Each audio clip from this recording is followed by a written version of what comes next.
Salut tout le monde, j'espère que vous allez bien, très bien. C'est Nas pour une nouvelle vidéo. Et là, je vais prendre le train, voilà, de Antibes, Cannes jusqu'à Draguignan pour aller voir une voiture. C'est une superbe affaire. Voilà, et je vais vous dire le reste par la suite. Donc là, ça y est, je suis à la gare de Draguignan. Un petit souvenir de Draguignan.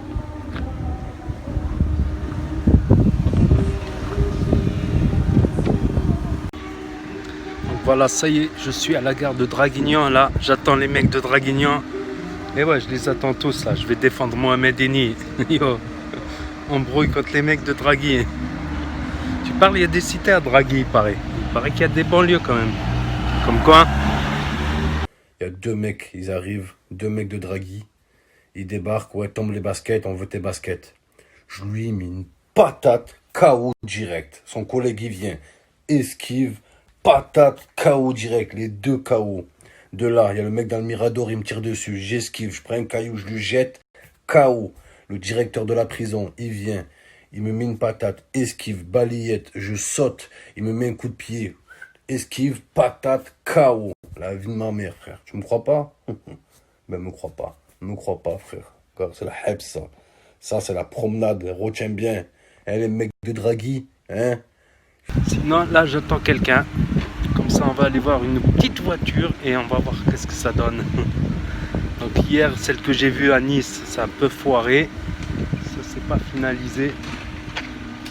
J'attends de voir le mec. Sinon, Draguignan, petit souvenir à Draghi.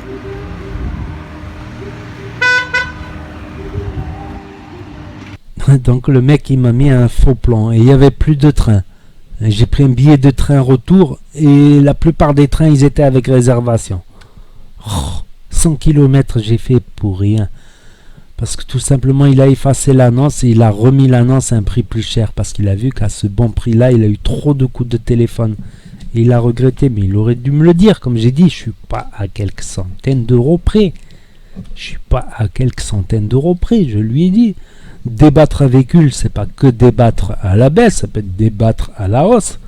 Voilà, si le mec il a beaucoup d'appels, t'es là, tu vois qu'il se fait appeler pendant qu'il te montre la voiture, des trucs comme ça, et que la voiture elle vaut le coup, voilà, tu peux lui rajouter un billet. Voilà.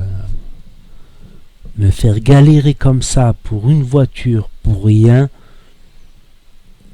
Bon, c'est un professionnel en plus, et il a voulu faire des heures sup en dehors de son travail après 19h. Après j'ai appelé son collègue aussi parce qu'ils avaient deux numéros. Son collègue il m'a dit je comprends pas ceci, cela. Il m'a dit reviens lundi, ça m'a même pas donné envie de revenir. Puis lundi ma banque est fermée. De toute manière on avait prévu à 19h de faire un virement par internet. Mais ce que je savais pas c'est que, je l'ai appris à la banque, c'est que pour faire un virement, si tu le fais par internet, il faut plusieurs jours avant que ton destinataire du virement soit confirmé que tu puisses lui faire le virement. Il faut vraiment enregistrer un bénéficiaire de virement à la banque directement si tu veux faire le virement immédiatement et que dans 5-10 minutes ou une demi-heure, il y a le virement qui apparaît sur son compte. Ça c'est bon à savoir. Sinon il y a Paycar aussi, une application. Mais ça, pareil, si tu rajoutes Paycar en bénéficiaire, ton compte Paycar avec ton nom, tout ça, c'est très sécurisé, c'est avec la BNP Paribas. J'en ferai peut-être une vidéo de Paycar. Là, tu mets l'argent dans Paycar et après, t'as qu'à mettre le destinataire et tu lui envoies l'argent et en instantané, il reçoit l'argent sur son compte Paycar et ensuite, il peut transférer son argent Paycar à sa banque.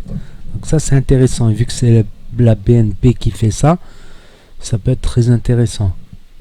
Et en plus quand j'étais sur la route dans le train, le mec il me dit elle perd de l'eau en même pas 2 km, elle a perdu toute l'eau. Il a pris une photo, tu vois le bocal vide. Après il me dit non c'est pas une perte d'eau en fait, c'est mon collègue, il s'est trempé, c'est que de l'eau déviant, on va dire, de l'eau du robinet, c'est transparent, on le voit pas, alors que normalement le liquide refroidissement il est rose.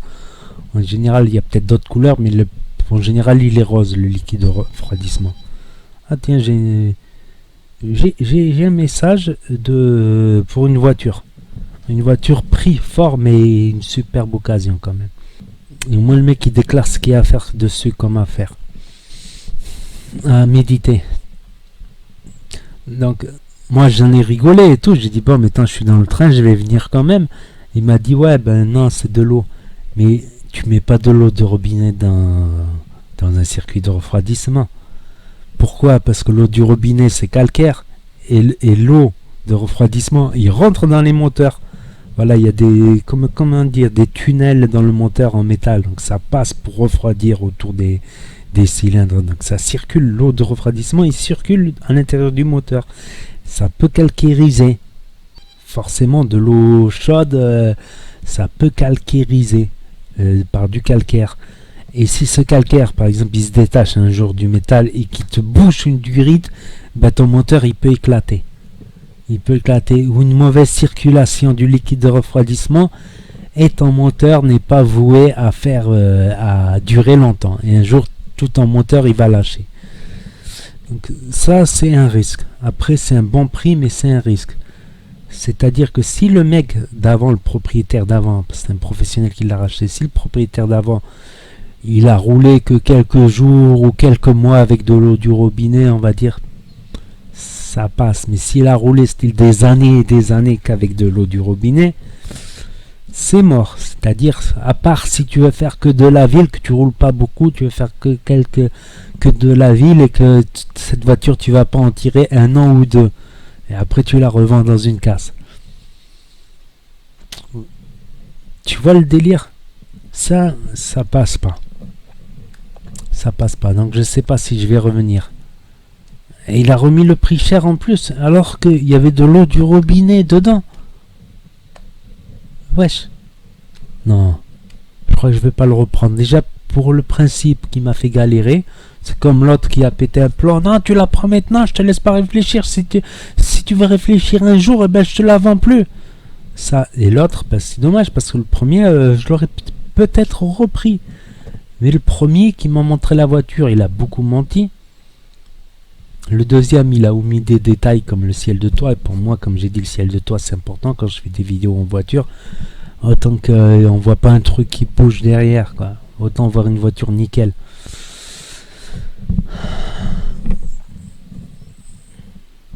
C'est dommage, elle me plaisait beaucoup au niveau carrosserie. Là, c'est quelqu'un qui est de loin, qui me propose une voiture. Voilà, qui me renvoie des photos supplémentaires. Des petits détails comme ça, je lui dis montre-moi tous les détails qui clochent, comme ça je viens pas pour rien. Il m'a dit ok, comme ça je lui dis si c'est conforme à toutes les photos que tu me montres, je te la prends, on passe à la banque, on règle les affaires. Voilà, donc quand je vais prendre une voiture, ben si je prends une voiture, ben j'en ferai une vidéo pour la présenter. C'est clair, hein. C'est la deuxième vidéo où je galère, voilà. C'est pour ça que je publie peu de vidéos en ce moment, je suis désolé. Parce que je cours, les trains, les transports, tout ça. Je regrette, j'aurais dû prendre la première, tant pis. Je me serais fait enfler un pare-brise avec un peu de chance. S'il faut mon assurance, elle prend le bris de glace. Après, s'il n'était pas assuré bris de glace et qu'il demande l'option bris de glace et qu'un mois après, il déclare un bris de glace, ça l'assurance, il va en trouver sa louche. Qu'il ait un bris de glace juste après qu'il ait rajouté l'option. Donc il y en a qui font plus le bris de glace, certaines assurances ne font plus le bris de glace parce qu'ils perdent trop 600, 700, 800 euros. Ah c'est dur, mais je commence à bien m'y connaître en voiture. Déjà que je m'y connaissais un peu en mécanique, mais il n'y a pas que la mécanique dans la voiture, il y a toute la voiture, tout ça, tous les vis cachés. Donc je vous ai montré un peu la gare de Draguignan aussi en type vlog, donc n'hésitez pas à mettre un pouce bleu, à commenter, à partager, à me dire ce que vous en pensez, et je vous dis à très bientôt les amis les potos pour de nouvelles vidéos. Tchuss, c'était Nas, merci d'avoir regardé.